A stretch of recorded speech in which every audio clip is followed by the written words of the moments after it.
Immunity आप कैसे boost कर सकते हैं कोविड-19 को फाइट करने के लिए। कोविड-19 के रेट्स बढ़ रहे हैं और it's just a matter of time कि हम सबको फिर से शायद कोविड हो जाएगा। बहुत कम लोग हैं जो अब तक कोविड से बच चुके हैं, मगर इस बार क्योंकि कोई डिस्टेंसिंग, कोई मास्किंग, कोई प्रिकॉशंस नहीं है, बहुत ही अनलाइकली है कि कोई भी एस्केप कर पाएगा। हम सबको कोविड-19 होगा।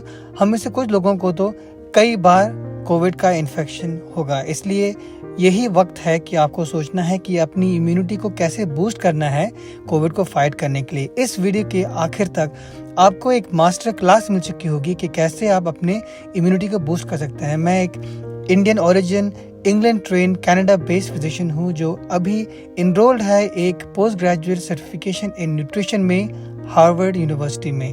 पहले तो मैं ये समझाना चाहता हूँ कि जो लोग कहते हैं कि आपकी इम्यूनिटी को बूस्ट करेंगे, वो कुछ मामलों में तो स्पैम ही है, क्योंकि वैसे कोई तरीका नहीं है कि आप अपनी इम्यूनिटी को बूस्ट कर पाएं।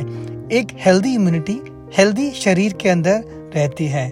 ऑफ कोर्स कुछ ऐसे फैक्टर्स हैं जैसे बढ़ती हुई उम्र जिनसे हमारी इम्यूनिटी कम हो जाती है। जैसे हमारी नज़र, हमारा सुनने की शक्ति भी कम होती है उम्र के साथ। वैसे इम्यून सेनेसिस बोलते हैं जिसमें हमारी इम्यूनिटी भी उम्र के साथ कम होती है। 40 साल के बाद हमारा जो थाइमस का ग्लैंड है वो कम एक्टिव हो जाता है, तो नए पैथोजेंस को ढूंढना और उनको फाइट करने की जो क्षमता है वो कम होने लगती है 40 साल के बाद। इसलिए बढ़ती हुई उम्र कोविड-19 का एक रिस्क फैक्टर माना जाता है। मेडिकली देखा जाए तो एक ही तरीका है कि आप अपने इम्यूनिटी को बूस्ट कर सकते हैं और वो है टीकाकरण या वैक्सीनेशन। जो वैक्सीन है वो आपके वायरस का एक ट्रेलर आपकी बॉडी को दिखाता है। आपकी बॉडी फिर एंटीबॉडी बनाती है जो तैयार स्टोरेज में रेडी रहते हैं कि जब वो वायरस एक्चुअली आएगा तो वहाँ पे वो मौजूद हों।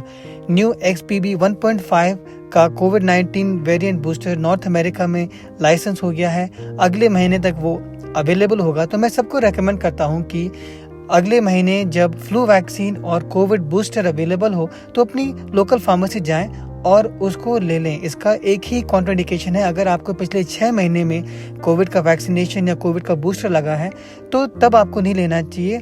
ऑल्सो अगर आपको पहले कोविड वैक्सीन की वजह से सीवियर एलर्जिक रिएक्शन हुआ है तो शायद आपको जो थोड़े ऑल्टरनेटिव्स हैं जैसे कि एक प्रोटीन सब यूनिट बेस्ड वैक्सीन है नोवावैक्स वैक्सीन, ये भी लाइसेंस होगा और अवेलेबल होगा अगले महीने तक, उसका शायद आप वेट करें। ऑफ कोर्स लाइफस्टाइल और न्यूट्रिशन के तरीके भी होते हैं अपनी इम्यूनिटी को बूस्ट करने के, और यहाँ पे मैं आपको इंट्रोड्यूस करना चाहता हूँ प्रोफेसर बेथ फ्रेट्स के साथ। हार्वर्ड मेडिकल स्कूल में प्रोफेसर हैं और प्रेसिडेंट है American College of Lifestyle Medicine की। Truly inspirational and motivational teacher और लीडर भी। ये एक एडिटोरियल है जो डॉक्टर फ्रेट्स ने पब्लिश किया था।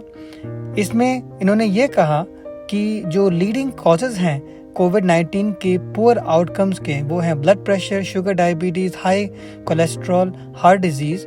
और इसलिए हम ये ज़रूर कह सकते हैं कि अगर आप अपनी न्यूट्रिशन, एक्टिविटी, स्लीप और अगर धूम्रपान को भी बंद करना, ये सब करेंगे तो ये लाइफस्टाइल इंटरवेंशंस हैं जिससे आप सीवियर कोविड को प्रिवेंट कर सकते हैं। ये एक चार्ट है जिसमें दिखाया गया है कि टॉप के कौन से रिस्क फैक्टर्स हैं।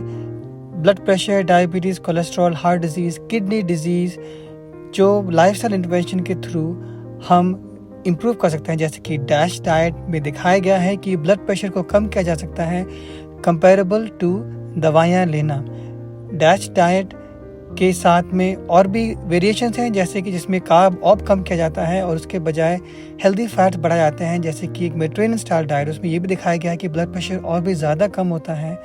हेल्दी लाइफस्टाइल से तो ये भी दिखाया गया है कि आप अपने जो ब्लॉक्ड आर्टरीज हैं उनकी ब्लॉकेज को भी रिवर्स कर सकते हैं। ये एक लाइफस्टाइल हार्ट ट्रायल थी। इस स्टडी में ओवर 5 years ये दिखाया गया कि जो ब्लॉकेज जिनमें 41% थी वो बढ़ के 52% हो गई 5 साल में, जिन्होंने लाइफस्टाइल इंटरवेंशन नहीं किया।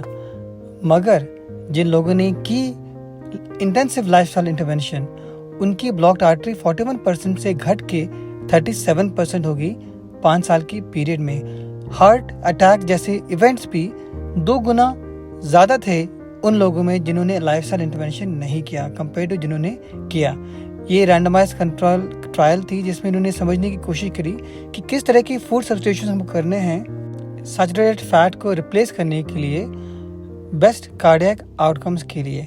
इसमें ये फाइंडिंग थी कि अगर आप रिड्यूस करेंगे सैचुरेटेड फैट और अगर आप कार्बोहाइड्रेट्स को भी थोड़ा रिड्यूस करेंगे, उसमें या तो प्रोटीन या तो मोनो अनसैचुरेटेड फैट्स को बढ़ा दें, तो बीपी और भी कम होता है, कोलेस्ट्रॉल और ज़्यादा कम होता है और आपका हार्ट का रिस्क भी कम हो जाएगा इतना करने से। So moving towards a Mediterranean style diet. Doctor Beth Frates ये भी एक्सप्लेन करती हैं कि जो सेकेंड वीक है कोविड-19 कॉम्प्लिकेशंस का, जिसमें जो तबीयत ख़राब हो जाती है, उसमें एक इंक्रीज इन इन्फ्लामेटरी साइटोकाइंस होता है।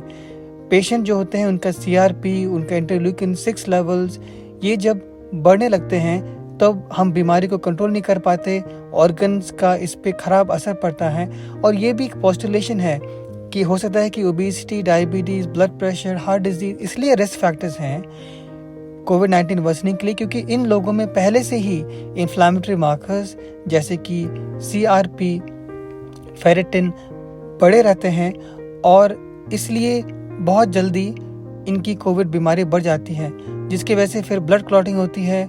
इसलिए अगर आपको अपने कोविड रिस्क कम करना है तो बेसलाइन इन्फ्लेमेशन उसको भी कम करना बहुत ज़रूरी है। एक्सरसाइज करना और नींद अच्छे से लेना भी बहुत ज़रूरी है हमारे इम्यून सिस्टम के लिए।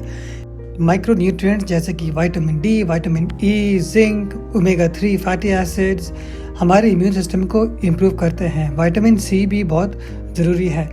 Adequate amounts of vitamin D मुश्किल हो सकता है, जैसे कि जब सर्दियाँ आ रही होती है, धूप हमें कम मिलती है, तो सप्लीमेंट्स के अलावा काफ़ी बेवरेजेस ऐसे होते हैं जैसे कि जो फोर्टिफाइड होते हैं, दूध, सोया प्रोडक्ट्स, लेग्यूम्स और सर्टेन नट बेस्ड बेवरेजेस भी। डाइटरी सोर्सेज फैटी फिश है, सैल्मन, ट्राउट, सार्डीन्स। ओमेगा 3 के लिए वॉलनट्स भी ओमेगा 3 के अच्छे सोर्स होते हैं, शेलफिश भी, legumes, nuts, seeds, eggs. Zinc के अच्छे सोर्स होते हैं, विटामिन ई नट्स में मिलता है, पीनट्स में और आलमंड्स में भी मिलता है। और ultimately plant predominant food choice है जिसमें थोड़ा एलिमेंट ऑफ मेडिटेरेनियन डाइट भी हो तो वो बेस्ट है हमारे इम्यून सिस्टम के लिए। ये एक इंटरेस्टिंग स्टडी थी जिसमें उन्होंने वेरियस माइक्रो न्यूट्रिएंट्स को टेस्ट किया और दिखाया कि क्या असर पड़ता है इन न्यूट्रिएंट्स का। Vitamin D, vitamin E, zinc, poly unsaturated fatty acids, probiotics, EGCG हमारे इम्यून की सेल्स के ऊपर। विटामिन जी भी बहुत इंपॉर्टेंट है हमारे इम्यून सिस्टम के लिए और ऑफ कोर्स इसका बेस्ट सोर्स होता है फ्रेश फ्रूट्स एंड वेजिटेबल्स।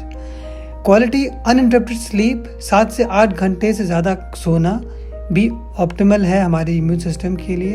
ये एक स्टडी है जिसमें ये जांच की गई कि नींद की कमी और रेस्पिरेटरी इन्फेक्शंस का क्या कनेक्शन है। और इस स्टडी में तो लोगों को स्लीप डिप्राइव किया गया, उनको वायरस से एक्सपोज भी किया गया। उन्होंने ये दिखाया कि स्लीप ड्यूरेशन और risk of getting respiratory infections का सिग्निफिकेंट कनेक्शन था। इवन अगर आप वॉक के लिए जाते हैं 30 से 45 मिनट के लिए, उससे आपका टी सेल फंक्शन बढ़ जाता है। फिजिकल एक्सरसाइज और इम्यूनिटी का कनेक्शन इस स्टडी में कंफर्म किया गया। वेरियस इम्यून सेल्स की एक्टिविटी बढ़ी जब एक्यूट एक्सरसाइज की गई। ये स्टडी जामा में रिलीज हुई थी और इसमें ये दिखाया गया कि आप कितने कदम एक दिन में चलते हैं उसका बहुत क्लोज कनेक्शन है डाइंग फ्रॉम एनी कॉज। और इसका एक कंक्लूजन ये था कि आपको अगर अपनी आयु बढ़ानी है तो सिंपली अपने total number of steps per day को बढ़ा दीजिए। जैसे कोविड अब बढ़ेगा सर्दियों में, वैसे आप ज़रूर अपनी वैक्सीनेशन कर लें, अपनी सेहत पे ध्यान दें, न्यूट्रिशन और लाइफस्टाइल पे ध्यान ज़रूर दें। Follow Eastern Values Weight Loss